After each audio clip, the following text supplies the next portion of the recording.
नमो अरिहन्ताणं नमो सिद्धाणं नमो आयर्याणं नमो वज्रायाणं नमो लोये सर्वशाहूणं।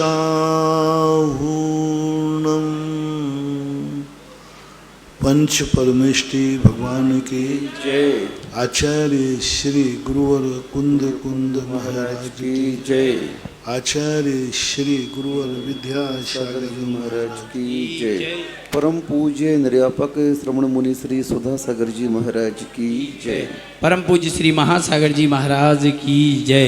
पूज्य श्री से जिज्ञासा के लिए निवेदन। विद्या जैन, बड़ा गांव धसान। गुरुवर नमोस्तु। महाराज जी की जिज्ञासा है, प्रथमोपसम सम्यक्त और उपसम सम्यक्त में क्या अंतर है?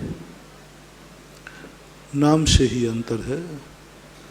प्रथमोपसम सम्यक दर्शन वो कहलाता है जिसमें अनादि मिथ्या दृष्टि अथवा सादी मिथ्या दृष्टि, जिसने पल्यूपम के असंख्यात में भाग प्रमाण समय व्यतीत कर दिया है, ऐसा सादी मिथ्या दृष्टि प्रथमोपसम सम्यक दर्शन का अधिकारी होता है, जिसमें दर्शन मोहिनी की 3 और चारित्र मोहिनी की अनंतानुबंधी 4 इन 7 प्रकृतियों का उपशमन करता है, जो 5 लब्धि पूर्वक होता है।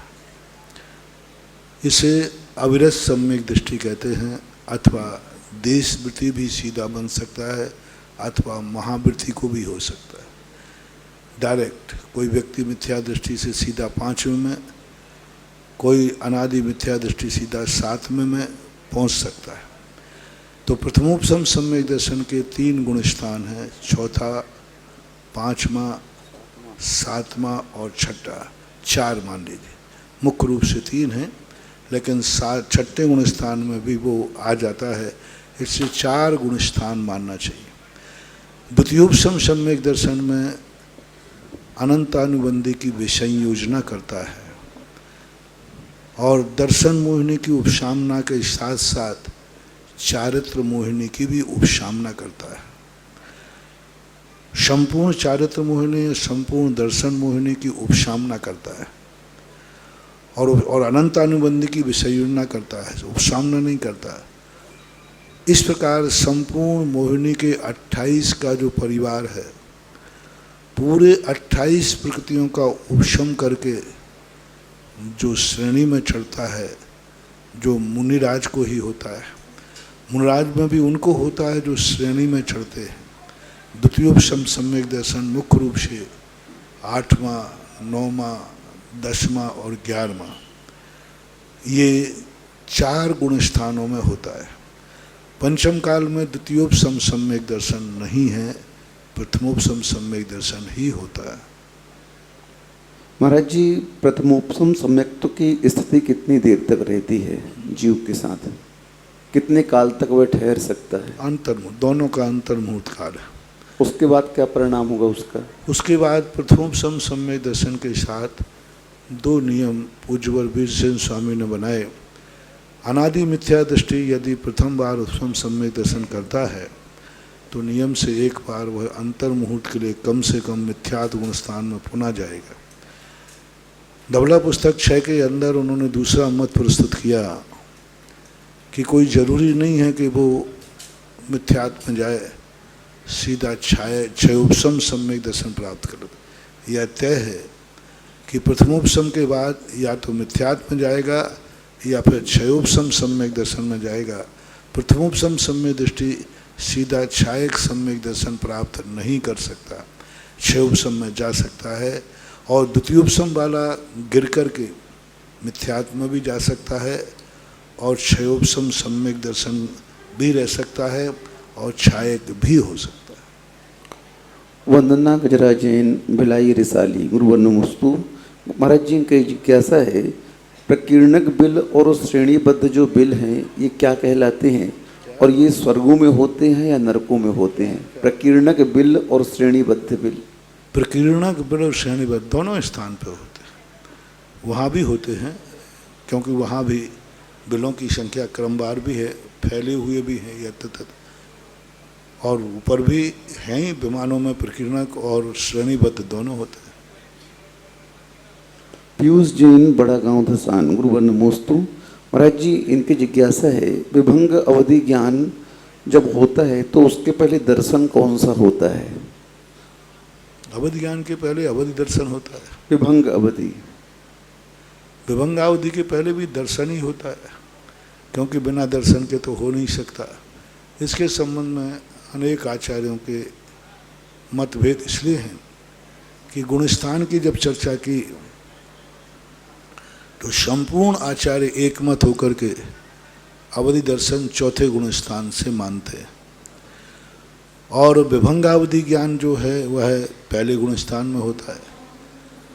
तो ये जो मतभेद चल रहा है, इसके संबंध में ना तो किसी आचार्य ने प्रश्न उठाया, न किसी आचार्य ने जवाब दिया। यह रहस्य में ही है आज तक, क्योंकि अभव्य को भी मान लीजिए, किसी को अपन ये मान लें कि विभंगावधि अवधि ज्ञान पूर्वक होता है, मान लिया, लेकिन अभव्य को भी अवधि ज्ञान होता है। अभव्य तो सुअवधि कभी प्राप्त करेगा नहीं, क्योंकि वो स्वर्गों में जाएगा, नरकों में जाएगा, तो उसको अवधि ज्ञान तो होगा, डायरेक्ट होगा अवधि ज्ञान, सुअवधि पूर्वक नहीं होगा। तो फिर उसका अवधि दर्शन का गुणस्थान चौथा क्यों नहीं कह रहे हैं आचार्य? और कोई भी आचार्य पूज्य वीरसेन स्वामी इतने प्रश्न उठाते हैं, इतनी शंकाएं उठाई धवला जी के अंदर, लेकिन इस प्रश्न को कोई आचार्य शंका भी नहीं उठा रहे। ये भी नहीं पूछ रहे हैं कि मिथ्यात्व गुणस्थान में अवधि दर्शन क्यों नहीं। सारे आचार्य इस संबंध में प्रश्न उठाने में क्यों झिझक रहे हैं और क्यों इसका समाधान नहीं कर रहे हैं? और शंका स्पष्ट है, एक बालक भी शंका उठा देगा, जिसने जैन सिद्धांत प्रवेशिका पढ़ी होगी वो भी उठा देगा। थोड़ा सा भी जिसने कर्म सिद्धांत पढ़ा होगा प्रश्न वो भी उठा देगा कि मिथ्यात्व गुण स्थान में जब अवधि ज्ञान है, कुअवधि है, तो फिर वहाँ अवधि दर्शन क्यों नहीं। तो ये एक प्रश्न है, कोई समाधान करने की ताकत किसी में नहीं। ये प्रश्न महाराज जी कि जब प्रतिमा जी स्थापित करते हैं तो उसमें पत्नी और बच्चियों का नाम लिखवा सकते हैं क्या? नहीं लिखना चाहिए। अभी तक तो हमारे यहाँ यही परंपरा चलती आई, महिलाओं के नाम मूर्तियों के ऊपर नहीं लिखे जाते। यही। दीपा जैन, इंदौर। गुरु नमोस्तु। महाराज जी, निधत्ति और निकाचित कर्मों का बंध कैसे होता है? निधत्त निकाचित कर्मों का बंध द्रव्य, क्षेत्र, काल, मर्यादाओं को लेकर के किस प्रकार, जैसे हमने परिणाम कहा ना कि जैसे कोई भी कार्य है, वह कार्य तुम्हारा समय धर्म कार्य करने का है, उस समय कोई अलग कार्य करते हो। जिस समय तुम्हारे परिणाम ऐसे मर जाऊं, मिट जाऊं, लेकिन मैं उसको मिटा के रहूँगा, निधत्त निकाचित कर्म। मैं बर्बाद हो जाऊं तो हो जाऊं, उसको बर्बाद करके रहूँगा, निधत्त निकाचित कर्म। स्वयं की हानि और पर की हानि, दोनों की हानि होने के बावजूद भी वो हानि पहुंचाने का भाव करता है। इस प्रकार के निधत्त निकाचित, क्योंकि अलग से कोई ऐसा कोई परिणाम के ऊपर आचार्यों ने संकेत नहीं किया कि इस क्वालिटी का परिणाम ही निधत्त निकाचित कर बंद होता है। ये तो मैं अपने अनुमान से बोल रहा हूँ, शायद ऐसा हो सकता है। विनीता जैन, अशोकनगर। गुरु नमोस्तु। महाराज जी, इनकी जिज्ञासा है, क्या सभी केवली समुद्घात करते हैं क्या? जितने भी केवली होते हैं क्या नहीं, सभी समुद्घात करते हैं? नहीं, समुद्घात करने वाले केवलियों की संख्या बहुत कम होती है, क्योंकि जिनको उनके लिए नियामक है, जिनकी उम्र मात्र 6 महीने शेष रही है और 6 महीने शेष रहने पर जिनको केवल ज्ञान हुआ है, वो नियम से केवली समुद्घात करते हैं सभी जीव। लेकिन जिनकी हीनादिक आयु शेष रही है, उनका करना जरूरी नहीं है, कर भी सकते हैं और नहीं भी कर सकते। समुद्घात क्यों करते हैं महाराज जी? समुद्घात करने का मूल कारण होता है, आयु कर्म जब कम बच जाती है और शेष कर्मों की स्थिति अधिक होती है, तो शेष कर्मों की स्थिति को आयु कर्म के बराबर करने के लिए समुद्घात किया जाता है। क्योंकि आयु ही शेष नहीं रहेगी तो वह शेष कर्म कैसे होंगे।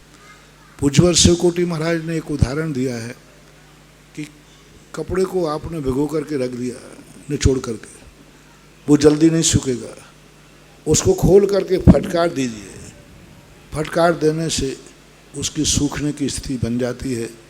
तो ये कर्म सिद्धांत की नेचुरल प्रक्रिया है कि जब आत्मा के प्रदेशों का पूरे 3 लोक में फैल जाते हैं, तो जो अधिक स्थिति वाले 7 कर्म हैं, उन कर्म की स्थिति अपने आप कम होकर, क्योंकि केवली भगवान स्थिति कांडक घात नहीं करते, केवली भगवान अनुभाग कांडक घात नहीं करते, केवली भगवान कोई करण नहीं करते, केवली भगवान के कर्मों का उत्कर्षण अपकर्षण नहीं होता, क्योंकि उनके अंदर एक ही विशुद्धि है। पूज्यवर पूज्यपाद स्वामी ने सर्वार सिद्धि में लिखा कि केवली भगवान होने के बाद एक विशुद्धि अनंत, बस सारे गुण स्थानों में भेद किए कि एक गुण स्थान में असंख्यात विशुद्धि लब्धि स्थान है, लेकिन 13वें गुण स्थान के बाद उनकी विशुद्धि स्थिर हो जाती है। स्थिर हो जाने के कारण से वहाँ कोई करण नहीं होता, उत्कर्षण अपकर्षण नहीं होता।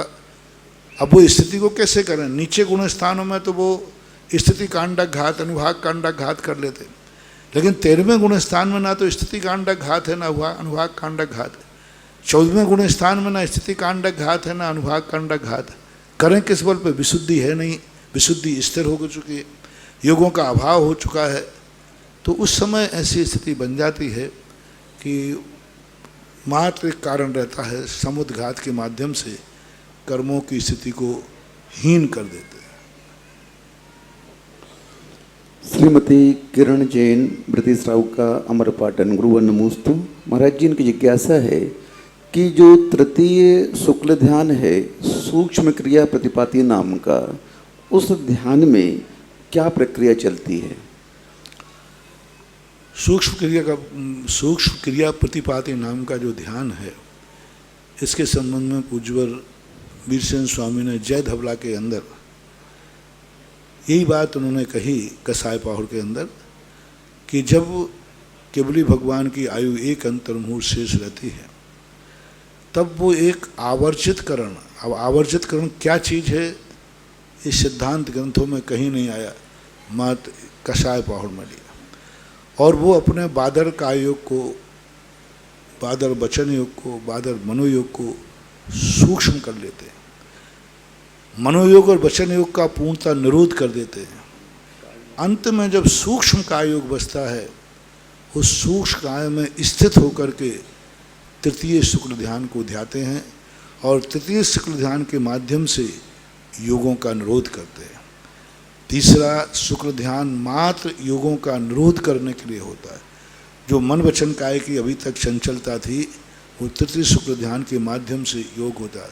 उसमें किसी भी कर्म का कोई क्षय नहीं होता, किसी भी कर्म में कोई हीनादिकता नहीं होती। जैसे अभी मैंने कहा था, मात्र योगों का निरोध करके बस जैसे तृतीय शुक्ल ध्यान ध्याएंगे, तैसे ही संपूर्ण योग अयोग में बदल जाएंगे और 14वें गुण स्थान में पहुंच जाएंगे। महाराज जी, जो केवली की आखिरी की प्रकृतियां बंद रहती हैं, तो उन प्रकृतियों का घात कब होता है? जो 85 प्रकृतियां बंद रहती हैं आखिरी में, तो उनका घात कब होता है? उनका घात करने की जरूरत, वो तो अपने आप परिसाधन के समुद्र घात में सब बराबर कर लिया ना। समुद्र घात में सबकी स्थिति अंतर्मुहूर्त कर ली, अंतर्मुहूर्त में उनको स्वतः घात होना ही है, क्योंकि वहाँ पर जो प्रकृतियाँ उदय में हैं, क्योंकि ये नियम है कि कोई भी प्रकृति उदय पूर्वक ही नष्ट होती है, चाहे स्वयंमुख से हो अथवा परमुख से। और वो वहाँ पर जो प्रकृतियाँ उदय में रहती हैं, उन प्रकृतियों के रूप में वह क्षय को प्राप्त हो जाते हैं। परिसातन नाम की एक क्रिया होती है, वो परिसातन नाम की क्रिया के माध्यम से, जिसमें निर्जरा तो है, वंद नहीं है, निर्जरा तो है लेकिन आश्रव नहीं है, उसको परिसातन कहते हैं अथवा परम संबर भी बोलते हैं। महाराज जी, जो तीसरा शुक्ल ध्यान है और चौथा शुक्ल ध्यान है, ये लगातार होते हैं कि जैसे पहला दूसरा शुक्ल ध्यान के बाद में कुछ गैप रहता है? गैप रहता है। जब वो 14वें गुण 13वें गुण स्थान के अंतिम समय में होता है, 14वें गुण स्थान में पहुंचने पर कुछ समय के बाद चतुर्थ गुण स्थान शुरू होता है। हालांकि उसका काम जो काल है बहुत छोटा है। 5 स्वर ह्रस्व अक्षर उच्चारण करने में जितना काल लगता है, उतना काल आ ई उ ई री ली, आ ई उ री और ली, ये 5 ह्रस्व अक्षरों के उच्चारण में बहुत कम काल है, लेकिन उसमें भी असंख्यात समय होते हैं। 14वें गुण स्थान के जो भाग होते हैं, उनके अंत में उनको द्वितीय शुक्ल ध्यान होता है और तृतीय होता है। अतिशय जैन मांगरोल गुरुवर नमोस्तु। महाराज जी, इनकी जिज्ञासा है कि किसी भी कार्य की सिद्धि अनेक कारणों के माध्यम से होती है, लेकिन उस कार्य की सिद्धि होने पर एक व्यक्ति को ही महत्व दिया जाता है, पूरा पुण्य का दारोमदार उसके ऊपर रख दिया जाता है। जब कोई घड़ा बनता है तो कुमार का ही नाम लिया जाता है, गधा का नहीं। क्योंकि गधा ने भी आखिर मिट्टी तो लाया था, घेंती और फड़ुआ भी तो लाया था, सब किया था, लेकिन कहा यही जाता है ये घड़ा कुमार का है, ये व्यवहारिकता है। साक्षात कारण को ही मुख्य मान लिया जाता है, परंपरागत कारणों को गौण कर दिया जाता है। राजीव जैन अमरपाटन गुरुवर नमोस्तु। महाराज जी, इनकी जिज्ञासा है कि जब 66 दिन तक भगवान की दिव्य ध्वनि नहीं खिरी तो समोसरण तो लगा हुआ था, फिर उस समय देव जो भी समोसरण में बैठे थे, मनुष्य आदि, मुनि आरिका आदि, तो उस समय वे क्या कर रहे थे? कर्म का जब तीव्र उदय होता है, तब किम कर्तव्य विमूढ़ हो जाता है व्यक्ति। कांक गोद में छोरा, गांव में डंडोरा। गोदी में छोरा बैठा हो और कहते मेरा छोरा गुम गया। अवधि ज्ञान सबको था, लेकिन लाभांतराय कर्म का तीव्र उदय पूरी जनता का होने से कोई अवधि ज्ञान नहीं लगा पा रहा। उधर देखो, आज 13 महीने तक, लगभग 13 महीने 8 दिन तक ऋषभदेव निराहार घूमते रहे। बाहुबली को अवधि ज्ञान, भरत को अवधि ज्ञान, सौधर्म को अवधि ज्ञान, ये सब माथा फोड़ रहे हैं, कोई अवधि ज्ञान नहीं लगा रहा है। जब किम करता मूड हो जाता है। राजस्थान में एक कहावत है कि जब ऊंट गुम जाता है गडरिया का, तो वो चूने की चुनटिया को खोल के देखता है। उससे देखो, कहो भाई ये क्या देख रहा? बोले ऊंट गुम गया। तो किसमें देखा? बोले इसमें। तो बोले इसमें ऊंट कैसे जाएगा? बोले नहीं जाएगा, खोल के देखने में क्या हर्ज है? क्या हानि है? तो इसको बोलते हैं किम कर्तव्य विमूढ़ हो जाता है। कर्म का बड़ा विचित्र है। सामूहिक कर्मों का उदय आया, कोई नहीं लगा पाया। अंत में जब क्षयोपम बना 66 में दिन, तब सौधर्म ने, ओहो ये तो मैं भूल गया था, अभी इस प्रकार का निमित्त की उपलब्धि नहीं है। फिर आगे गणधर परमिष्टि आदि को लाने की प्रक्रिया हुई। ऐसा तो श्रावक समुद्र में बैठे रहते, भगवान को देखते रहते हैं। अरे भगवान का दर्शन ही इतना अच्छा है। भगवान नहीं बोलते हैं तो देखते रहो। अरे उन भगवान की तो छोड़ो, हमारे पंचम काल के आचार्य श्री को ही लोग देखते रहते हैं, जो बोले या नहीं बोले। हमारे आचार्य श्री बोलते ही नहीं, फिर भी लोग बोलते। हमारे आचार्य श्री के प्रवचन 90% लोगों को समझ में नहीं आते। उनसे पूछो क्या जवाब? बोले हमें तो महाराज जी बोलते हुए अच्छे लग रहे हैं, बस हम उनको, अरे आचार्य श्री को लोग आंखों से सुनते हैं, कानों से नहीं। किससे सुनते हैं? आंखों से। आंखों से सुनते हैं, बस देखना है उनको, देखते रहते हैं। तो भगवान की तो महिमा बड़ी विचित्र है। पलक भी नहीं झपकते। दृष्ट्वा भवंत मनिमेश विलोकनीयम नान्यत्र तोषमुपयात। है भगवान, आपकी कैसी महिमा है कि आपको लोग देखते हैं तो पलक भी नहीं टिमकार मारते, पलक भी नहीं झपकते, अपलक देखने। दृष्ट्वा भवंत मनिमेश विलोकनीयम, आप ऐसी मुद्रा आपकी है कि अनिमेष देखने योग्य है। तो भगवान का वैभव तो बहुत विचित्र ही है। वहाँ की महिमा ही ऐसी होती है कि समोषण जाने के बाद भूख, प्यास, मल मूत्र आदि किसी की बाधा नहीं होती। एयर कंडीशन, पसीना होता नहीं, गर्मी होती नहीं, एसी वहाँ होते नहीं और एयर कंडीशन होता है। गर्मी नहीं, सर्दी नहीं, बरसात नहीं, कुछ नहीं। मंडप है नहीं, फिर भी धूप नहीं, बरसात नहीं, कुछ नहीं। और 24 घंटे चाहे निघात हो, गर्मी हो, सर्दी हो, बरसात हो, समोषण को कोई प्रभाव, कोई भूख प्यास नहीं, मलमूत्र की बाधा नहीं। दिन भर बैठे रहे वहाँ, कभी व्यक्ति को मलमूत्र जाने का भाव नहीं होता। कोई रोग नहीं, खांसी नहीं, खकार नहीं, कुछ भी नहीं होता वहाँ। ऐसा वैभव वहाँ है। वहाँ और वहाँ का वैभव इतना है कि व्यक्ति एक जगह चला जाए ना नाटक देखने, तो नाटक में अटक जाए। तो वैभव है वो वैभव। महाराज जी, क्या ये बात सत्य है, अंधन को आंख देत कोढ़िन को काया? समोषण में जाने के बाद में क्या विकलांगों को ये सब प्राप्त हो जाते हैं? बराबर। अंधा नेत्रहीन नेत्रवान हो जाता है, विकलांग अंगों का सहित हो जाता है। ये समोषण की महिमा है। इंजीनियर पंकज जैन पाटनी 12 गुरुवर नमोस्तु। महाराज जी, इनकी जिज्ञासा है कि जो हम लोग पूजन करते हैं, ये कहीं पर आया है आगम में कि खड़े होके ही करना चाहिए या बैठ के ही करना चाहिए? यह विधि ठाड़ो हो ये तो पंडितों ने लिख दिया पढ़ो जो पाठ। अब लिखा है तो है। अब खड़े हो के बाद पूजा ही पंडितों ने लिखी है। महाराज तुम क्या करोगे?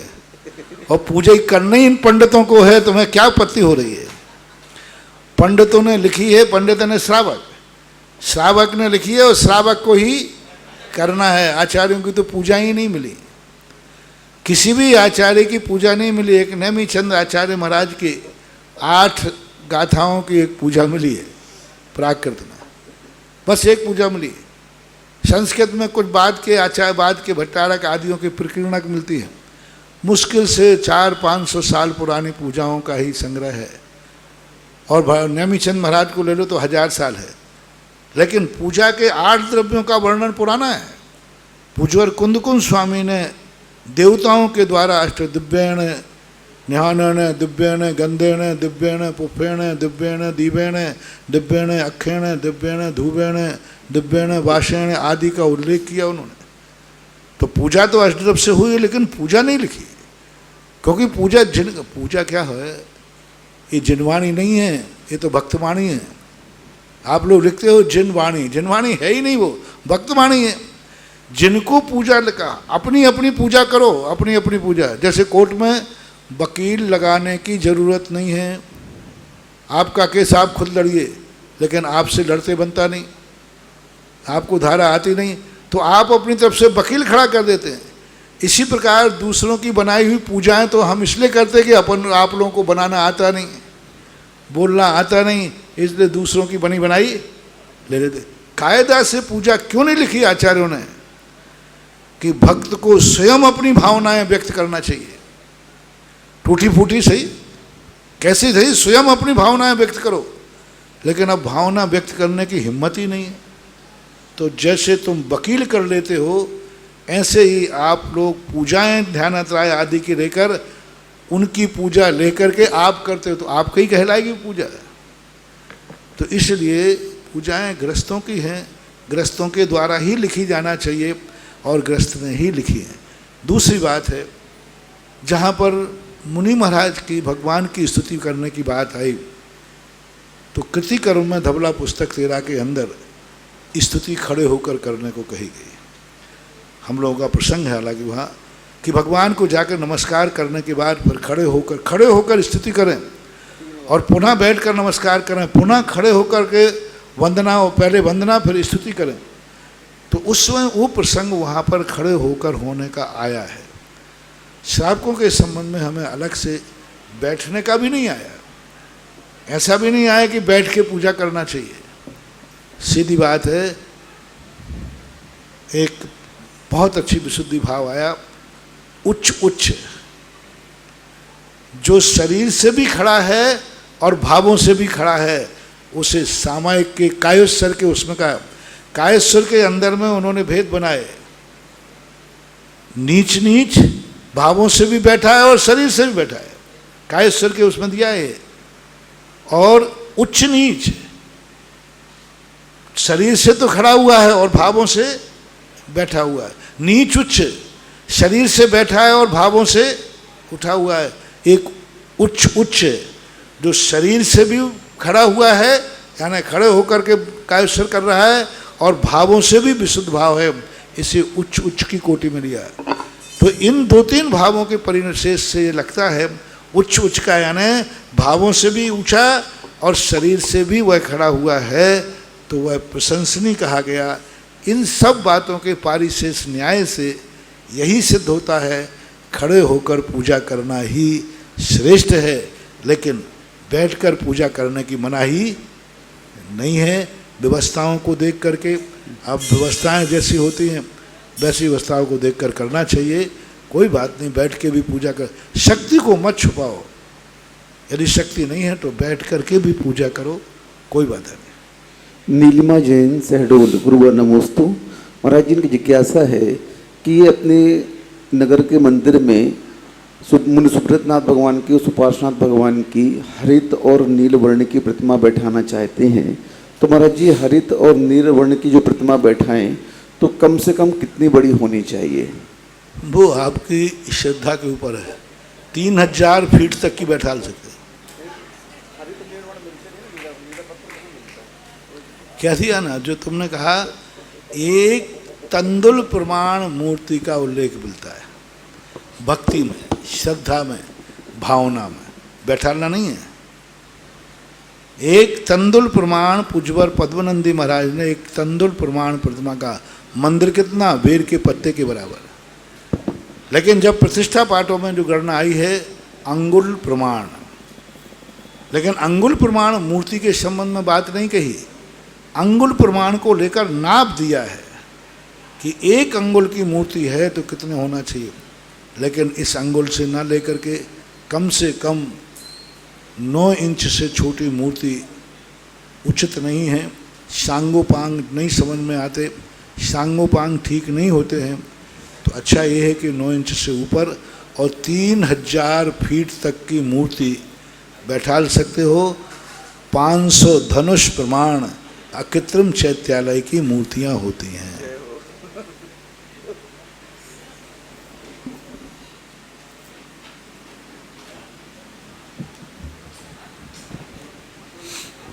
परम पूज्य निर्यापक श्रवण मुनि पुंगव श्री सुधासागर जी महाराज के मुखारविंद से होने वाले जिज्ञासा समाधान में देश विदेश में अपने घरों पर टीवी के समक्ष विराजित जिज्ञासा भेजने वाले, सुनने वाले, देखने वाले उन सभी भक्तगणों की ओर से गुरुवर के चरणों में त्रिवार नमोस्तु नमोस्तु नमोस्तु।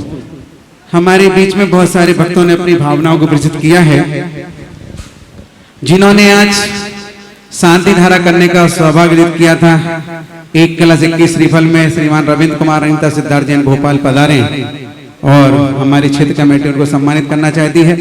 असीम कालीन भक्तांबर में आज जिन्हें नवदा भक्ति पूर्वक सौभाग्य मिला था आहार कराने का, उन्होंने असीम कालीन भक्तांबर में नाम लिखा है महेंद्र रशिया, सीमा रशिया, शांतनु, सैफाली, प्रियांशु, आशीष जैन, सौम्या जैन, शशांक जैन इंदौर, साक्षी जैन इंदौर, हेमांग, काबराज रशिया जैन परिवार पाली ललितपुर।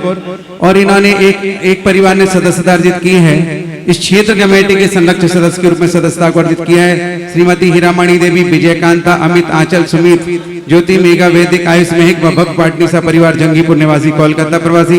एक भक्ति कलश जिन्हें विराजमान करने का सौभाग्य मिला है वही रसिया परिवार, जिन्हें नवदा भक्ति पूर्वक बड़गान करने का सौभाग्य मिला था।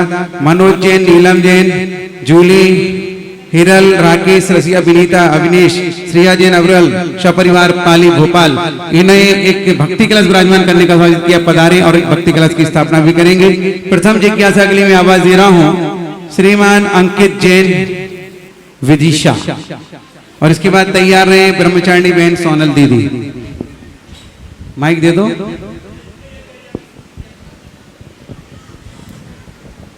नमोस्तु महाराज जी। मैं यहाँ पे आ रहा था तो सब लोग मना कर रहे थे कि वहाँ पे नहीं जाना, गुरुजी मना कर रहे हैं। तो मैंने लोगों से बोला वो समुंदर है, छोटी मोटी बूंद को तो ऐसे ही संभाल लेते हैं। तो और महाराज जी यहाँ की कमेटी ने भी मतलब हम लोगों को रुकने की व्यवस्था दी और हमें शिविर से भी अच्छा लग रहा है इस बार। कुछ अलग बोले आप, क्योंकि नहीं तो लोग अभी से आधे पंच करना, आधे ही व्रतों में आना शुरू हो जाएंगे। आप आए हैं, अनधिकृत चेष्टा है, क्योंकि अनुमति नहीं थी। समोषण में सब कुछ ठीक हो जाता है लेकिन भूल माफ नहीं होती है। अब आपने अपराध कर लिया है तो उसको छुपा के रहो, नहीं तो केस चालू हो जाएगा। FIR दर्ज मत कराओ। महाराज जी भक्तांबर जी में आया है 23वें नंबर का श्लोक, तौबा मनंत मुनिया परमम पुमांशा मादित्य वर्णमलम तमसा पुरुष तमे विषम गुपलब्ध जयंती में तुम नाना शिवा शिव वदश्य मुनीन्द्र बनता। क्या अर्थ है महाराज जी इसका? थोड़ा पूरे श्लोक का ही तुमने अर्थ पूछ लिया, कुछ इसमें शंका क्या है? नहीं मतलब महाराज जी इसमें अर्थ है कि पहली लाइन का, हे भगवान, पूरा पढ़ो पहले। तौबा विभुमचिंत मशंख माध्यम ब्रह्मांडमीश्वर मनंत मनंग के तुम योगीश्वरम विदित योग मने के मेकम ज्ञान स्वरूप है ऐसे। हाँ हाँ हाँ महाराज जी। तो ये मुनियों के लिए है कि मुनि महाराज लोग जो हैं आपको ध्याते हैं और आपका ध्यान करके वो मृत्युंजय यानी मृत्यु को भी जीत लेते हैं, ऐसा पूरा भाव है। और पूरा श्लोक सामने लाओ तो बता दो। ठीक है, नमोस्तु महाराज। ब्रह्मचारिणी बहन सोनल दीदी, इसके पश्चात तैयार रहेंगे विपिन जी डांगरा बांसवाड़ा। परम पूज्य निर्यापक श्रवण मुनि पुंगव श्री सुधासागर जी महाराज जी के चरणों में कोटि सह नमोस्तु। महाराज श्री जी 16 स्वर्गों तक इंद्र सामानिक त्रयस्त्र आदि ये 10 प्रकार की व्यवस्थाएं बताई गई हैं। उनमें किल्विस नाम की भी देव हुआ करते हैं जिनको कि पीछे बिठाला जाता है और शुभ क्रियाओं में लाते नहीं है। महाराज जी 16वें स्वर्ग में शुक्ल लेशिया के साथ ही आयु बंद होता है और वहाँ जन्म लेने वालों की भी शुक्ल लेशिया होती है और प्रायः कर व्रती लोग ही उस स्वर्ग में जाते हैं। तो ऐसा कौन सा कर्म करते कि वहाँ जाके इतने अच्छे परिणाम होके भी क्लेश बन जाते हैं? लेशिया एक नियोगी परिणाम है स्वर्गों में। कर्म का फल जो है अनेक प्रकार से मिलता है। कोई व्यक्ति इतने शुभ कार्य करते हैं लेकिन उनके एक दूसरे को बढ़ाने की आदत होती है। मंद कसाई होते हैं, बहुत मंद कसाई होते हैं, ज़्यादा कसाई नहीं होती, लेकिन फिर भी उनका आदत होती है एक दूसरे को बढ़ाने की। धीरे धीरे भैया देखो मेरा कोई कसाय भाव नहीं है, ऐसी कोई बात नहीं, लेकिन फलाना व्यक्ति आपके संबंध में ये कह क्षमा करना भैया, गलती हो गई हो तो क्षमा करना। आग लगा दी हो फिर क्या कहते हैं, नहीं मेरा कोई ऐसा भाव नहीं है, बुराई तो देखो तुम्हें मालूम मैं तो करते ही नहीं हूँ किसी की, मेरी आदत ही नहीं, लेकिन वो ऐसा कह रहे थे तो मैंने तुमसे बात कहा है, माते को कोई झगड़ा मत करना भाई, कहा है।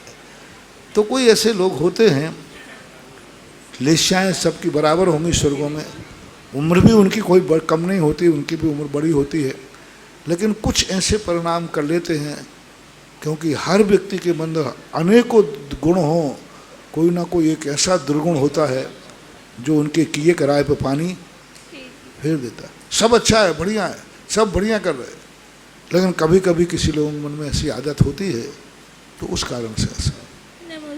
विपिन भाई डांगरा तैया, इसके बाद विनीता जी पाली। निरपक्षमण मुनि सुधा सागर जी के पावन चरणों में समस्त डांगरा परिवार खांदू कॉलोनी एवं समस्त वागड़वासियों का त्रिकाल नमस्तु। महाराज जी आज खांदू कॉलोनी के लिए बहुत एक खुशी का विषय है कि जिस स्कूल के आशीर्वाद से, आपके आशीर्वाद से जिस स्कूल की स्थापना हुई थी, आपके परम भक्त चंद्रेश नायक के बेटे ने थ्रू आउट वहाँ से लगा आज तक सीए पास कर लिया, तो उसने आपको नमोस्तु कहा है, कहीं भी रुका नहीं महाराज जी। जहाँ से पहले बैच का पहला लड़का था और वो आज सीए पास हो गया, तो उसने आपको नमोस्तु कहा है। दूसरा महाराज जी, आपने एक दिन प्रवचन में कहा था कि जिसका भी फार्म हाउस है उसे गाय रखनी चाहिए। आपने कहा था टेक टू ऑर्डर है, मैंने उस बात को पालना की, मैंने 10 गाय की व्यवस्था अपने फार्म हाउस पे की और ऐसा सिस्टम बनाया महाराज जी कि गाय का पानी जैसे ही वो एक गुड भी पिएगी तो एक गुड ऑटोमेटिक उसके अंदर आ जाएगा। उसी के साथ महाराज जी मैंने उसी दिन शिलान्यास के दिन एक भावना भाई थी कि वो मेरा ऐसी जगह सेंटर है कि हर साधु को रुकना पड़ता है, तो मैंने एक संत निवास के भावना से वहाँ 3 रूम और किचन बनाए कि कोई भी साधु रात को रुकता ही है महाराज जी। वहाँ पे बड़ौदिया से निकलेगा तो भी रात को रुकना पड़ेगा या आहार करना पड़ेगा, और खांदू कॉलोनी से निकलेगा तो अभी तो आपके आशीर्वाद विरोध तीर्थ तैयार हो गया है, लेकिन उसके बाद भी 5 किलोमीटर और आगे है, तो ऐसा आशीर्वाद दो गुरुदेव कि वहाँ संत बहुत अच्छा बढ़िया है। जो फार्म हाउस की बात जहाँ तक है, हमने 2 बातें कही हैं, ये भी अहिंसा ही है, क्योंकि आज जीव दूध के कारण और दूसरा सब्जियों के कारण सबसे ज़्यादा बीमारी, शाकाहारियों में बीमारी पड़ रही। तो जिनके पास फार्म हाउस हैं, खेत हैं, उनको 2 कार्य जरूर करना है, गाय अपनी खुद की रखो और सब्जियां खुद की उगाओ। बाजार की सब्जियां जहर हो गई है, जहर है इनमें। आज जितने भी लोग सब्जी वाले, विज्ञान ने खुद ऐसे ऐसे इंजेक्शन, ऐसे ऐसी दवाई डाल दी, केमिकल फर्टिलाइज कर दिया कि तुम्हें लगे कि बहुत अच्छी है, क्योंकि बहुत बढ़िया है, और एक रात रख दो सुबह नीली पड़ जाती है। सब सब्जियों में कुछ ना कुछ प्रोडक्शन बढ़ाने के लिए ये सब कर रहे हैं। इसलिए अपने खुद देसी खाद की देसी सब्जियां, फार्म हाउस का उपयोग हो जाएगा, और अपने घर के लायक सब्जी, जितने प्रकार की सब्जियां होती हैं सब कर सकते। थोड़ी मेहनत होगी, सब कुछ होगा। एक व्यक्ति को यदि आपके परिवार में बाजार की सब्जी से कुछ कैंसर बीमारी हो गई, क्या करोगे इस संपत्ति का? और एक व्यक्ति यदि बच गया तो अनमोल हो जाएगा फार्म हाउस। इसलिए आज इस वैज्ञानिक युग में किसी का विश्वास मत करो। डिब्बा पैक पर मैंने घी को देखा, मैंने खूब गौशालाओं को खूब टाइट करके कहा कि तुम किसी प्रकार से सस्ता घी लाओ।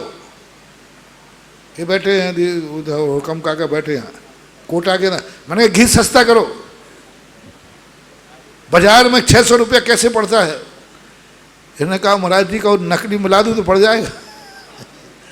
असली 1200-1300 का घी पड़ रहा है, तो ये 600 रुपये में कहाँ से बेच रहे बताओ?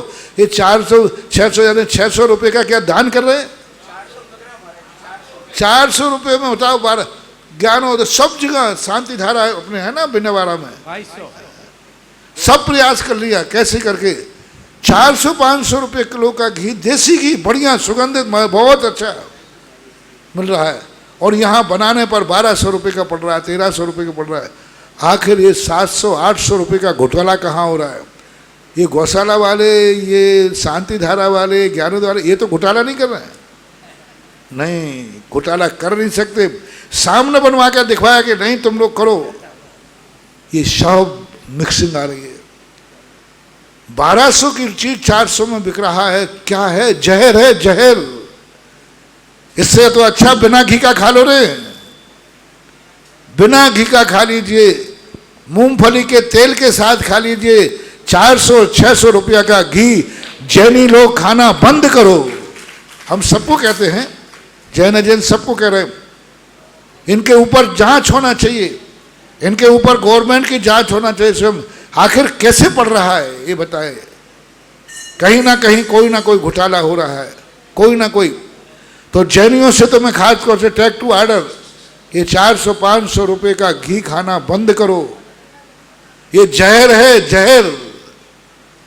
चाहे भली थोड़ा कम खाना, थोड़ा कम चुपड़ना, कम तलना, और नहीं मिले तो मत खाना, लेकिन अपनी गौशालाओं का घी का उपयोग करो। अपनी खुद की गाय रखो और उसका घी बनाइए। दूध देख लीजिए, पूरे भारत में कृषि मंत्री से मैंने पूछा, 16,000 करोड़ कितना दूध होता है?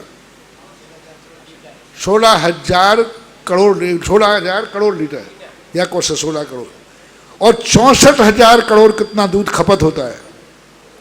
48,000 करोड़ का कहाँ से घोटाला हो रहा है? सब केमिकल, सब जहर है। इसलिए प्रश्न आया है, तो मैं कम से कम कहता हूँ कि एक गाय अपने घर में रखो, कैसे भी करके रखो। एक गाय में स्थान नहीं हो तो 4-5 लोग मिलकर के एक बाड़ा ले लो, और वहाँ 4-5 लोग अपनी अपनी गाय रखो, लेकिन अपनी खुद की गाय रखो, खुद की सब्जियाँ उगाओ। पुनः लौट आओ उस युग में, ऋषि बनो या कृषि करो। शांति सागर महाराज ने एक नारा दिया था, ऋषि बनो या, ये ऋषभ देव का नारा था, ऋषि बनो या कृषि करो। या तो तुम सारे जैनी ऋषि बन जाओ, और या फिर कृषि करो, तुम भी शुद्ध खाओ, और साधु आ जाए तो उसे ही अपने फार्म हाउस की सब्जी खिलाओ। गुरुदेव, मेरा एक शंका है कि सभी तीर्थंकरों को वैराग्य के लिए निमित्त की आवश्यकता होती है क्या? नहीं, कोई जरूर नहीं है। तो मान लीजिए तीर्थंकर बालक जन्मे से ही अवधि ज्ञानी होता है, 10 अतिशय होते हैं, फिर आदिनाथ भगवान को, नेमिनाथ भगवान को ऐसे निमित्त की आवश्यकता? अवधि ज्ञान सहज नहीं, लगाए तो लगाना पड़ता है। कभी कभी कर्मों का उदय ऐसा आता है, मैंने कहा ना कि गोद में छोरा गांव में डिडोरा। अवधि ज्ञान है तो लगाने का भाव नहीं आ रहा है, कर्म नहीं करने देता ऐसा। नमोस्तु भगवान। विनीता जी पालिस के पूर्व बता दूं, आज सुबह महाराज श्री आपके आशीर्वाद से शांति धारा कराई, क्योंकि सीए की जब परीक्षा देने गए थे, जब उस भक्त ने शांति धारा कराई, आज रिजल्ट आना था तो पुनः शांति धारा आपके मुखारविंद से कराई, और उसका परिणाम ये निकला कि सिद्धार्थ जैन सीए में सफलता हासिल कर ली। और सब आपके आशीर्वाद से की वो परिवार है, उम्मीद मल, महावीर, सागर, चंद्र प्रकाश, मोहित, रोहित, सम्यक, गोयल परिवार, आवा वाले, जयपुर निवासी, इन्होंने कल पुनः आभार में 51 श्रीफल के माध्यम से शांति धारा कराने की भावना प्रकट की है। जिज्ञासा विनीता जी पाली, इसके बाद तैयार है सिद्धार्थ जैन भोपाल।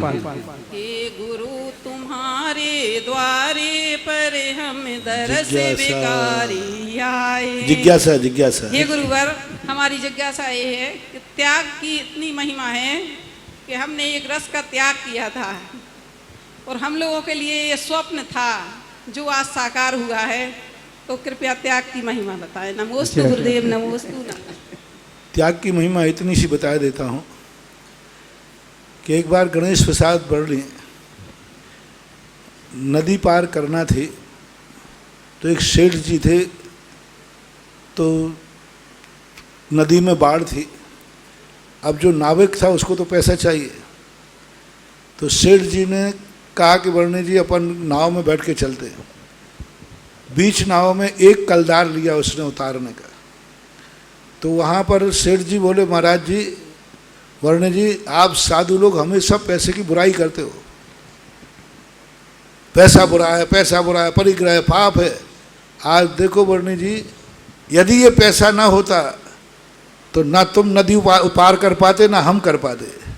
तो वर्णी जी तो न्यायाचार्य हैं, उन्होंने कहा सेठ जी पैसे ने पार नहीं कराया, यदि तुम 1 रुपया का त्याग न करते तो ना हम पार कर पाते ना तुम पार कर पाते। जय हो। तुम अंटी में यदि पैसा रखे रहते और फिर अपन दोनों कूद जाते। तुमने 1 रुपया का त्याग किया तो त्याग के कारण से तुम पार हो गए और हम पार हो गए। इतनी काफी है आपके प्रश्न के जवाब। जय हो। सिद्धार्थ जैन भोपाल, इसके बाद तैयार रहें किरण जैन ठोकराई। महाराज श्री नमोस्तु नमोस्तु नमोस्तु। महाराज श्री वर्तमान में जो अभी हम तत्वार सूत्र पढ़ रहे हैं छुल्लक जी से, महाराज जी भौतिक दुनिया इसको कॉस्मोलॉजी के नाम से जानती है, यानी ब्रह्मांड विज्ञान।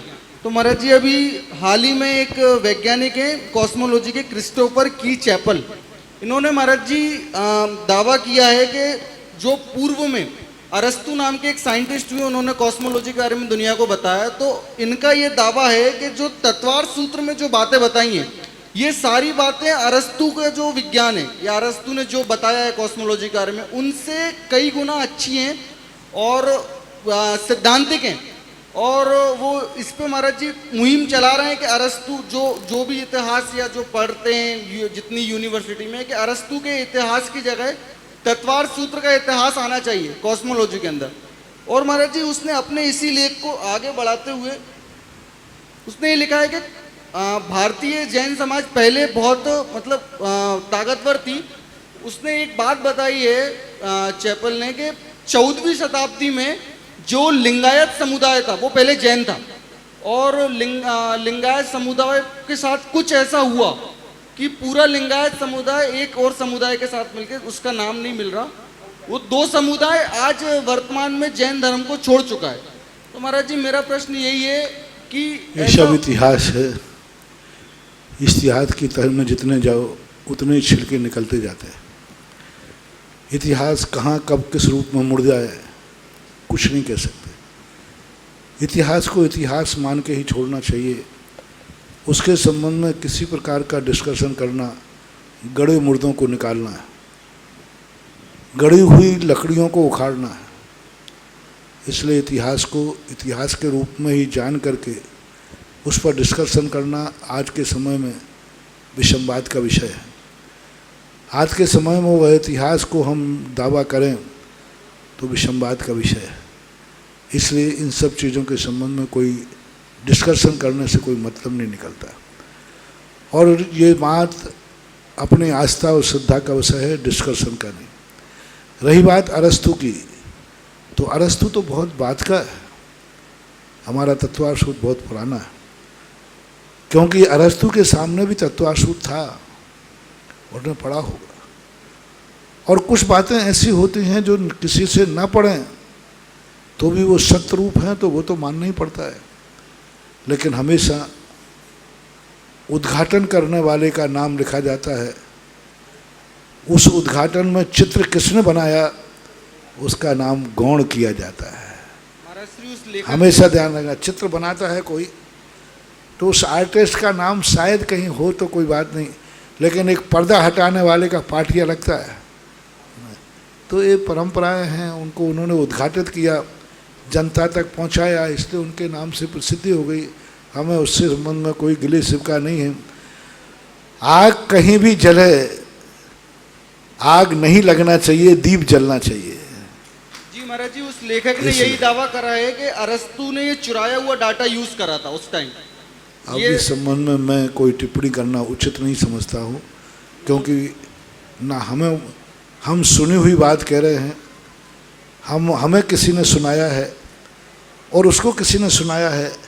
सत्य क्या है इसको इतिहास में ही रहने दो। किरण ठोकराई, इसके बाद तैयार हैं राजेंद्र जी हरसौरा कोटा। मेरे गुरुदेव के चरणों में मेरा और ठकुराई पाठशाला के बच्चों की तरफ से बारंबार नमोस्तु नमोस्तु नमोस्तु। महाराज जी मेरा यह प्रश्न है कि आयु बंद कब होता है और हमें कैसे पता चलता है कि हमें आयु बंद हो गया? आयु बंद का अपन को ज्ञान नहीं होता। सामान्यतः कोई विशेष कारणों में ऐसा होता है कि आयु बंद हो जाने पर उसके नियम आदि लेने के भाव नहीं होते, दुर्गति का बंद होने पर। ये सामान्य विषय हैं, हमें ज्ञान का विषय नहीं होता। आयु बंद के समय जीवन में 8 बार आते हैं और उनका कई बार मैं बता चुका हूँ कि आयु बंद अपनी आयु के 3 भाग करने पर 2 भाग निकल जाने के बाद प्रथम एक आयु बंद का समय पड़ता है। इसी प्रकार और 7 बार जानना चाहिए। राजेंद्र जी अर्थ और इसके बाद पाठशाला तैयार की बच्चों की तरफ से है कि मतलब इनको पढ़ा रही थी तो उसमें आया कि आचार्य श्री के द्वारा रचित मुक माटी है, तो बच्चों ने पूछा कि मुक माटी का अर्थ क्या है, को उदाहरण के तौर पर बताओ। हाँ, मूक माटी शब्द का मूक है। मूक अपनी माटी का अर्थ है मूक रह करके भी न जाने वह कितने संदेशा दे रही है। अवाक विसर्गम वपशा अनुरूपयंती इति आचार्य वर देवा। पूज्यपाद स्वामी ने लिखा कि महान आत्माएं मूक मुद्रा में भी सम्यक दर्शन का निमित्त बन जाती हैं। वपुषा निरूपयंती अवाक विसर्गम मोक्ष मार्ग, बिना बोले ही मोक्ष मार्ग का निरूपण करते। तो माटी की यदि पूरी कहानी पढ़ी जाए तो बिना बोले ही बहुत कुछ संदेशा देती है जीवन के संबंध में, ऐसा मानना चाहिए। राजेंद्र जी अर्थ और इसके बाद मयंक जैन चूड़ी वाले ललितपुर तैयार रहेंगे। पूज्य गुरुवर के चरणों में सुबह एक शेर सुना रहे थे हुक्म काका, मंजिलें उन्हीं को हासिल होती हैं जिनके सपनों में दम होता है। पंखों से नहीं उड़ता है, हौसलों से उड़ान भरता है जहाज। पंखों से नहीं उड़ता है, हौसलों से उड़ान भरता है। तो इसी प्रकार से स्थितियाँ बनती हैं कि मूक माटी जो है उसका हौसला देखो, उसका स्वप्न देखो, मुझे मंगल कलश बनना है। मंजिलें उन्हीं को मिलती हैं जिसके स्वप्नों में ताकत है। पद दलित माटी, माटी का नाम है पद दलित। पद दलित माटी ने कितना बड़ा स्वप्न किया, पद दलित माटी ने कितना बड़ा स्वप्न किया, और उस स्वप्न में कितनी बड़ी ताकत है कि मैं एक दिन जो तुम मुझे पैरों से रौंद रहे हो, एक दिन मैं तुम्हारे सिर पर बैठूंगा। माटी कहे कुमार से तू क्या रौंद है मोए, एक दिन ऐसा आएगा मैं रौंदूंगी तो। उसकी बुलंदी देखो, पैरों से एक दिन मैं कलश बनूंगी और कलश बन करके तुम माथे पर रखोगे, सिर पर धारण कर दोगे। इमारतें मंजिल उन्हीं को मिलती हैं जिनके हौसले बुलंद होते, जिनके सपनों में दम होते। और माटी का स्वप्न देखो क्या है, उनको मिलते हो। तो इस प्रकार अभी हमारे यहाँ चांदखेड़ी में यही कर चल रहा है।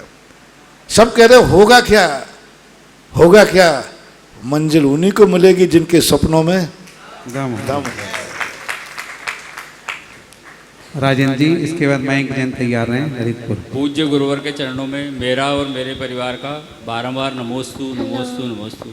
गुरुवर, आज का जो सोच धर्म है उसमें लोभ के त्याग के बारे में बताया है, और आज आपने प्रवचन में पूरा ये अशुचि पे उसका वो किया है। तो अशुचि और लोभ का किस तरह से जो है कनेक्शन है, ये अशुचि जो है लोभ कसाई, मैंने कहा ना, लोभ कसाई एक ऐसा है किसी को काटते नहीं है, गंदा करती है। राग किसी को तोड़ता नहीं है, उसको गंदा करता है।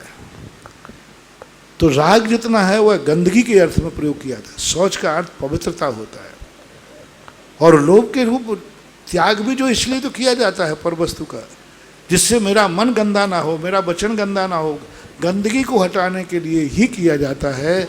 इसलिए प्रसंग में कभी कभी लोभ कसाय में कह देते हैं, लोभ में कह देते हैं भाई लोभ पाप का बाप बखाना, ऐसे कथाएं। तो अब जो तुमने सुना है वही सुनोगे तो फिर प्रश्न कब करोगे। तो कुछ नया सुनाया है, कुछ नया सोचो। आज बहुत बड़ी बात, 9 कर्म को नगर के बाहर से झाड़ू लगाई है, और कहाँ तक लगा पाए, घर तक लगा पाए, अभी अंदर कमरे में नहीं लगी है। हाँ, एक मजेदार प्रसंग था, चिंतन था। इसके बाद तैयार है कैलेंडर जैन अजमेर। हे गुरुवर, मेरे और मेरे परिवार की ओर से आपके चरणों में बारंबार नमोस्तु नमोस्तु नमोस्तु। हे भगवान, अधिकांशतः सुनने में आता है कि आपका जितना सामर्थ्य है आप उतना ही दान दें, परंतु आपका सानिध्य पाकर गुरुवर कई सामर्थ्य से कई गुना अधिक दान देने के भाव बन जाते हैं। परंतु ऐसे में मन में एक डर और विकल्प आ जाता है कि ये दान राशि दे पाएंगे या नहीं। इस डर को भगाने के लिए कोई एक मंत्र आप हमें दे दें भगवान। पहली बार समर्थ तो था, लेकिन वो समर्थ छुपा हुआ था। गुरु समर्थ नहीं देते हैं, समर्थ को उजागर कर देते हैं। समर्थ तो सबके बाहर है, समर्थ से बाहर तो कभी हो ही नहीं सकता। समर्थ है तभी गुरु कहते हैं, तो समर्थ छुपा हुआ रहता है। रही बात उसको पूरा करने के लिए, तो पूरा करने के लिए अपनी थोड़ी बहुत स्थिति देख लेना चाहिए। जम सकई तम की रही, जम चढ़ सकई च सद्धैन। शक्ति को छुपाना नहीं, शक्ति से अधिक करना नहीं। हमेशा ध्यान रखना, जितनी श्रद्धा है शक्ति उतना करो, बाकी के लिए भावना करो कि वो दिन कब आए जब मैं ये तक कर सकूं। तो भावनाओं से भी दान दिया जाता है, ऐसी बात नहीं है। कैलेंडर जी, इसके बाद तैयार रहें गौरवी जैन खानपुर। हेलो, नमोस्तु भगवान। अजमेर सकल दिगंबर जायसवाल जैन समाज की ओर से भी नमोस्तु। हे भगवान, मेरा प्रश्न ये है कि जब भी हमारे घर में कोई या किसी घर में कोई खुशी आती है तो किन्नर लोग आ जाते हैं और वो कुछ डिमांड करते हैं।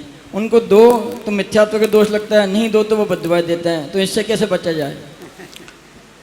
हमें शास्त्रों में तो ऐसा कुछ देखने को मिला नहीं। एक लोक रूढ़ियाँ बना ली हैं, बस शायद इतना ही कारण हो सकता है, वो उसने कर्म करके ऐसी पर्याय में उत्पन्न हुआ जिस पर्याय सदा सभी जगहों पर, सभी स्थानों पर तिरस्कृत होती। वो खुद अपनी ज़िंदगी से सुखी नहीं रहते, तो वे करुणा या दया के पात्र हैं, इस अपेक्षा से भली कह दो। बाकी जिस दादागिरी से आजकल वो उगाते के हैं, वो आजकल किन्नर दया के पात्र नहीं रहे, चौथ वसूली करते। चौथ वसूली दादागिरी से करते। तो इसके लिए कानून है, आप तुरंत FIR दर्ज कराइए, बराबर आपको शरण मिलेगी। महाराज जी, उनको दान देने से कोई मिथ्यात्व का दोष लगता है? फिर मैंने कहा ना, करुणा पात्र से दो, दया पात्र से दो, क्योंकि उनको कोई नौकरी देता नहीं, उनसे कोई काम कराता नहीं, वो कुछ कोई काम कर सकते नहीं, सब तरफ से होने से वो बेचारे जीव तो हैं ही। तो करुणा भाव से, अनुकंपा भाव से देने में कोई बाधा नहीं, देना ही चाहिए। लेकिन जिस दादागिरी से वो लेते हैं, वो दादागिरी होना, और थोड़े बहुत नहीं, हजारों, 20,000, 10,000, 25,000, 50,000, लाख। हाँ, तो इसके लिए आपको कुछ भी देने की जरूरत नहीं है। कोई व्यक्ति नहीं दे सकता। आप कानून की शरण देखिए। जैसे कोई आप चौथ वसूली करने आता है तो आप उसके लिए रिपोर्ट लिखा सकते हैं, आप ये भी रिपोर्ट लिखा सकते हैं, कोई बाधा नहीं। कानून आपके, कोर्ट केस करिए आप। हाँ ठीक है, आप ऊपर जाइए, आप जनहित याचिका दायर कीजिए। नहीं, आप जाइए, यदि आप पीछे पड़ जाएंगे तो कोई बड़ी बात नहीं है। जनहित याचिका दायर कीजिए, जहाँ कोर्ट, थाना नहीं सुनता वहाँ कोर्ट सुनेगा। लेकिन आप दया के पात्र से, लेकिन जिस ढंग से वसूली कर रहे हैं, ये वसूली ठीक नहीं है, ये दया के पात्र नहीं है। गौरवी, चलो तो। और डरना नहीं चाहिए। पुरुष होकर हिजड़ों से डरते हो। चलो नाथूलाल जी। नमोस्तु महाराज, नमोस्तु महाराज। मेरे गुरुवर, मेरे भगवान, आपके चरणों में बारंबार नमोस्तु। महाराज जी, ये प्रश्न जिज्ञासा समाधान में मेरा प्रश्न नहीं है। अजमेर से वीरेंद्र जैन टोनी, जो नारेली में गौशाला का कार्य देख रहे हैं, उनका यह प्रश्न है, वर्तमान में मनुष्य को आज अनेक समस्याओं का सामना करना पड़ रहा है। मानव स्वास्थ्य और पर्यावरण असंतुलन, जल का दूषित होना, कृषि भूमि का बंजर होना आदि से जूझना पड़ रहा है। ऐसी विषम परिस्थितियों में हमें अपने स्वास्थ्य कैसे रहें, और आज के इस वैज्ञानिक युग में मानव जीवन के साथ गौ माता का क्या महत्व है, ऐसा उन्होंने पूछा है। सबसे बड़ी बात है कि आप विज्ञान को खुद पसंद कर रहे हैं। बाजार में वही वस्तु बिकती है जिसको आप पसंद करते हैं। उपभोक्ता जिस चीज़ का बहिष्कार कर देगा, कंपनी वो अपने आप बंद हो जाएगी। उपभोक्ता के कारण से सारी दुनिया चल रही है। उपभोक्ता स्वयं दुखी है। उपभोक्ता बंद कर दे वस्तु को लेना, बाजार में प्रोडक्शन बंद हो जाएगा। विज्ञान आविष्कार तभी तक करेगा जब तक उसका बिक्री होगी। आप खरीदते हैं, आप नया प्रोडक्शन आता है, आप खरीदते हैं, वहाँ बनता है। चाइना सबसे ज़्यादा क्यों बढ़ रहा है? चाइना का व्यापार चाइना में सबसे ज़्यादा कम है। आप पसंद कर रहे हैं। आज हर व्यक्ति, आज भारत का शायद ही कोई घर हो जिसमें चाइना की कोई ना कोई वस्तु ना हो। आप बहिष्कार कर दीजिए, देखिए चाइना का प्रोडक्शन अपने आप बंद हो जाएगा। तो अब यही वाली बात हो रही है कि सरकार शराब का लाइसेंस तो देती है लेकिन पीने की मनाही है। तो अब ये कोई बात हुई क्या? गौरवी जैन खानपुर, इसके बाद दीपिका जैन इंदौर तैयार रहे। और जब गौ माता की बात कही तो अभी मैंने कहा ना, गौशालाओं को पालो और सारी समाज के लोगों को अपनी तुम्हारे यहाँ मकानों में जगह नहीं है गायों के लिए। आपके मकानों में आप गाय नहीं रख सकते हैं, शहरों में नहीं रख सकते हैं, क्योंकि शहरों में इतनी दूर दूर तक गाय को नहीं ले। तो गौशालाओं में प्रोत्साहन दो और सारी जिन समाजों की गौशालाएं हैं वे सारे समाज के लोग संकल्प करें कि हम दूध और घी खरीदेंगे तो गौशाला से ही खरीदेंगे। आज अजमेर के सामने 800 गौवंश, 1000 गौवंश है और आज एक एक दिन के अंदर 500, 800 किलो दूध हो रहा है। 800 किलो दूध हो रहा है और घी हो रहा है। और इतनी बड़ी जैन समाज होकर के बाजार का दूध ले रहे हैं, गौशाला का नहीं ले रहे। बाजार का घी ले रहे हैं, गौशाला के मकों महंगा पड़ रहा है। यानी तुम खुद नकली खाना पसंद करते हो, कोई करे क्या? कहाँ तक हम साधु बोलेंगे? तुम्हारी खुद की आदत पड़ी है कि हम तो नकली ही खाएंगे। 400 रुपया घी खा करके फिर 50 लाख रुपया कैंसर में गमाएंगे। 400 यहाँ 600 800 रुपया बचा लेंगे, फिर कैंसर हो जाएगा तो मान्यपूति होगी, स्त्री विधवा होगी, बच्चे अनाथ होंगे, घर उजड़ जाएगा। बस वे 600 रुपया बचना चाहिए। अब वो 600 रुपया तुम बचा भी लोगे, पूरे जिंदगी भर में कितना बचा पाओगे? और एक को बीमारी हो गई तो सब कुछ रखा जाएगा, सब घर उजड़ जाएगा, सब बर्बाद हो जाओगे। इसलिए समाजों को संकल्प करना चाहिए कि हमारे यहाँ, हमारे घरों में जो भी हमारी गौशालाएं हैं, गौशालाओं को हम इतना मजबूत करें कि गौशाला में इतना दूध हो, इतना घी हो कि वहाँ रहने वाली समाज की पूर्ति हो सके। और सारी समाज बैठ के मीटिंग करो और गौशालाओं से संपर्क करो कि हमारी समाज में इतना दूध चाहिए, गौशाला में इतना दूध होना चाहिए। हम घरों में गाय नहीं रख सकते लेकिन गौशाला में रख सकते। हमें इतना घी चाहिए, हम गौशाला से ही घी लेंगे।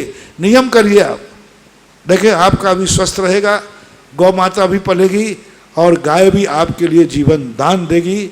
हम उपदेश ही दे सकते हैं। आपके यहाँ इतनी बड़ी गौशाला है, आपने जो समाज बात कही ना, प्रश्न की, नाथुलाल जी, ये बात आपने कही, आप ये प्रश्न यहाँ करने की अपेक्षा अपनी समाज में प्रश्न उठाओ। क्यों ना दूध गौशाला से लिया जाए? जैन गौशाला है जहाँ गाय पॉलीथिन नहीं खाती, कचड़ा नहीं खाती, गंदगी नहीं खाती। आपके ज्ञानोदय की गाय क्या खाती है? पॉलीथिन, बहुत बढ़िया, कुछ भी नहीं खाती, शुद्ध घास खाती है, दूध बिनोला खाती है, जो भी आप खिलाते वो खाती है, शुद्ध घी है। आपने देखा होगा गाय एक प्याज खा लेती है तो दूध में प्याज की गंध आ जाती है। तो जब गाय जो दुनिया भर का बाजार की सड़कों पे खा रही है और वो दूध तुम ला रहे हो, जर्सी गाय का दूध आप ले रहे हो, आप इसमें आप अपनी शुद्ध गायों का दूध लीजिए और गाय का घी ही प्रयोग कीजिए। गिर गाय का घी बताते सोना है, सोना। और शुद्ध, बाजार के सस्ते पे मत जाइए, अन्य चीज़ों में से पैसे कम कीजिए और शुद्ध अपनी गायों गौशालाओं के घी का उपयोग कीजिए। अरे खाने में क्या कंजूसी करे, और किसी चाट पकौड़ी में कम कर लेना। 1 किलो घी में 600 रुपया ज़्यादा नहीं। और एक होटल में मिडवे में जब खाना खाने जाते हो परिवार से, 2-3 हजार का बिल, 2000 रुपया यूं फेंक के आ जाते हो। एक होटल के कमरे में 2000 यूं फेंक के आ जाते हो और इधर शुद्ध घी में कहोगे ये 600 रुपया ज़्यादा का है। अब तुम्हारी विनाशकालीन विपरीत बुद्धि होगी। अजमेर जिले में इतनी बड़ी गौशाला है जहाँ दूध और घी इतनी मात्रा में, और ये कोई डेयरी फार्म नहीं है, ये वही गाय हैं जो कट्टी खाने जाते थे। मेरे सामने गौशाला में एक गाय की बात थी, एक गाय सड़क पे से हम खुद उठवा करके गाय गौशाला तक भेजने गए, इसलिए गए कि ये गाय रास्ते में मरेगी। तो मैं नमोकार मन सुनाने उसके साथ साथ गया, कहीं एक्सीडेंट करके सामने पड़ी थी तो हमने उसको उठवाया लोगों से, और साथ समय की जहाँ वहाँ से कोई 1 किलोमीटर गौशाला थी, वहाँ तक मैं छोड़ने गया। मैंने कि रास्ते में मरेगी, मैं नमोकार मन सुनाऊंगा। वहाँ जाके रखा, रखने के बाद फिर मेरा बिहार हो गया। कुछ सालों के बाद मैं वहाँ पहुँचा तो मेरे सामने एक गाय बाढ़ लगी थी, बागड़ा, जी महाराज। और वो छलांग लगा के उन्होंने निकल गई। तो वहां ग्वाला था, महाराज ये वही गाय है जिसको आप उठा के लाए थे। जय हो जय हो। मैंने कहा वो गाय है? बोले महाराज जी 5 किलो दूध सुबह देती है, 5 किलो शाम को देती है। और जो कट्टी कटने जा रही थी, ऐसी अहिंसक गायें जो मरने जा रही थी वे आज दूध माता बन गई, जो कटने जा रही थी वो आज माँ बन करके दूध दे रही है। ऐसी गायों का दूध आप लोगों को लेना चाहिए। ऐसी गायों का आप प्रोडक्ट से कहिए ज्ञानोदय कमेटी से, आप घी को अधिक से अधिक उत्पन्न करो, गायों को अधिक से अधिक भोजन कराओ और उनको स्वस्थ रखो। दूध और घी सारी जैन समाज लेगी। प्रश्न आपने किया है तो जैन समाज के लिए नारा लगाओ कि घी, शुद्ध घी खाइए और गौशाला से घी लीजिए। ऐसा कर दो। महाराज जी जानकारी है, अभी जो वर्तमान समय में सारा दूध हमारे जैन समाज के सारे बंधु ले रहे हैं। और अभी नहीं, अभी बेटा मुझे मत बनाओ, क्योंकि मेरे पास सारा हिसाब किताब है। 5% भी नहीं ले रहे, 5% भी नहीं ले रहे। अभी भी गौशाला का घी कितना रखा हुआ है और कितना दूध होटल में जा रहा है, खुलवाओ मत पोल पट्टी। जैन समाज, इतनी बड़ी जैन समाज नकली दूध ले रही है, लेकिन गौशाला का दूध होटल में देना पड़ रहा है। जैन समाज के घरों में जाना चाहिए। घी रख करके होटलों में बेचा जा रहा है, लेकिन होटलों में भी कौन ले रहा है? और जैन समाज को बाजार का घी डिब्बा पैक ला रहे हैं। सभी स्थान की यही था है। इसलिए भारत देश बहुत अमीर देश है, लेकिन यहाँ के लोग बहुत गरीब हैं। भारत बहुत अमीर देश है, लेकिन यहाँ के लोग पुअर माइंड। ऐसा गौरवी खानपुर। नमोस्तु महाराज जी, नमोस्तु नमोस्तु नमोस्तु महाराज जी। मेरी यदि जैन समाज घी और दूध गौशाला से रह रही होती तो आज भारत वर्ष में जो आचार्य श्री ने बीना बारा में शांति धारा, अभी तक 100 शांति धारा खुल गई होती। 100 शांति धारा भारत में खुल गई होती। यदि पूरी जैन समाज एक नियम ले ले, मैं शांति धारा का घी दूध लेंगे, तो आज 100 शांति धारा खुल गई होती। लेकिन आज स्थिति ऐसी नहीं है। उपभोक्ता को मालूम है कि क्या ले रहा है वो और किस प्रकार की परिणति चल रही है, बाद में पछताना पड़ेगा। गौरवी जैन। नमोस्तु महाराज जी, नमोस्तु नमोस्तु नमोस्तु महाराज जी। मेरी जिज्ञासा ये है कि हमें ज़्यादातर उपवास और व्रत क्यों करने चाहिए? उपवास व्रत इसलिए करना चाहिए कि अपनी अंदर की ताकत जगाने के लिए कि हम बिना रोटी पानी के भी जी सकते हैं, और अपने आत्मा की शक्ति को प्रकट करने के लिए करना चाहिए।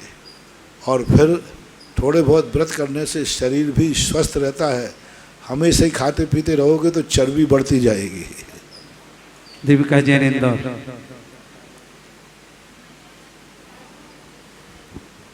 मेरे आराध्य गुरुवर के चरणों में मेरा और मेरे परिवार की तरफ से बारंबार नमोस्तु नमोस्तु नमोस्तु। महाराज जी मेरा प्रश्न ये है कि माइक पास में रखो।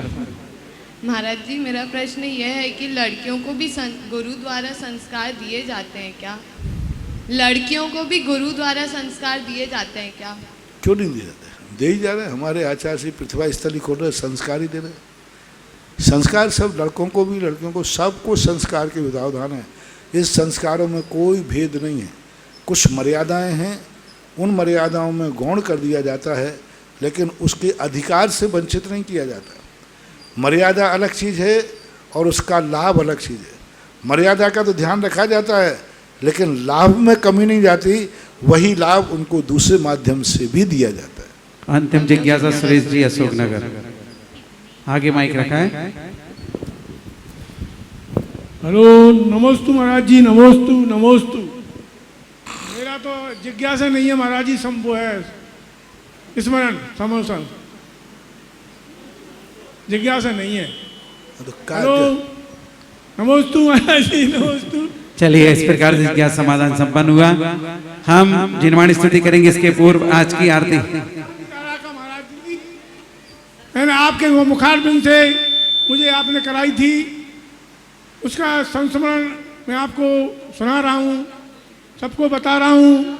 शांति धारा का क्या कल सुना देना, कल सुनाएंगे। चलो बोलो बोलो। अब लाइव तो चला गया, लाइव कट गया ना, लाइव चला गया, इसलिए कल सुनाना।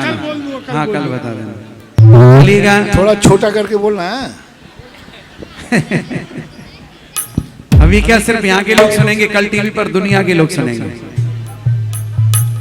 चलिए आइएगा, कौन सा भाग्यशाली होगा जो दीपसा